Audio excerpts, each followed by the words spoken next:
جناب یہ ہمارے شانی بھائی اٹک سے، اور یہ جیل کاٹ کر آئے ہیں،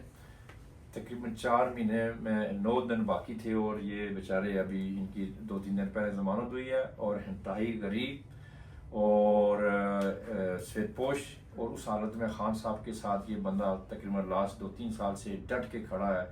باہر دبئی میں مزدوری کر رہے تھے، وہاں سے بھی چھوڑ چھڑا کے یہ بندہ پاکستان آ گیا ہے، لیکن اس بندے کا بھی صرف یہی ارمان ہے کہ جب تک خان صاحب رہا نہیں ہوں گے میں بیرون ملک نہیں جاؤں گا۔ تو ایسے لوگوں کی سپورٹ کرنی چاہیے، ایسے لوگوں کی حوصلہ افزائی کرنی چاہیے، کیونکہ اصل جو خان صاحب کے جو وارث ہیں، اصل جو خان صاحب کی جو جنگ لڑتے ہیں، وہ ایسے لوگ ہیں جو گراؤنڈ لیول پہ کام کرتے ہیں، جو پریکٹیکل جلسے جلوسوں میں جاتے ہیں، اور پھر بھی ان کا مورال جو ہے وہ دیکھیں اس سے بھی دگنا ہے، اور انہوں نے جیل میں مشکلاتیں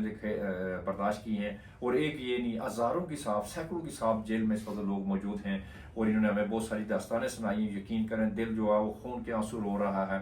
بلوچستان والوں کے ساتھ جو زیادتیاں ہو رہی ہیں یہاں پہ، ہم اس کی بھی پرزور مذمت کرتے ہیں، اور اس پاکستان ملک کو آپ اس طریقے سے نہ بنائیں کہ کل آپ کے لیے بھی یہاں رہنا مشکل ہو جائے، اور آج آپ اس طریقے سے یہاں پہ ایک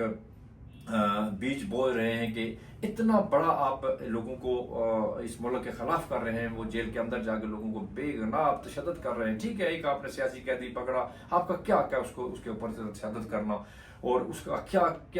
کیا جرم ہے، دہشت گردی کے آپ FIR کاٹ رہے ہیں۔ تو میں سمجھتا ہوں ان چیزوں کو بند ہونا چاہیے، اس ملک کو آگے جانا چاہیے، اور ہمارے خان صاحب کو رہا کریں، ہمارے ورکرز کو رہا کریں، اور اگر نہیں کریں گے تو انشاءاللہ ہماری جنگ یہ جاری رہے گی۔ عید کے بعد انشاءاللہ ہم نئے طریقے سے آپ کے سامنے آئیں گے، لانگ مارچ اور احتجاج کی صورت میں انشاءاللہ۔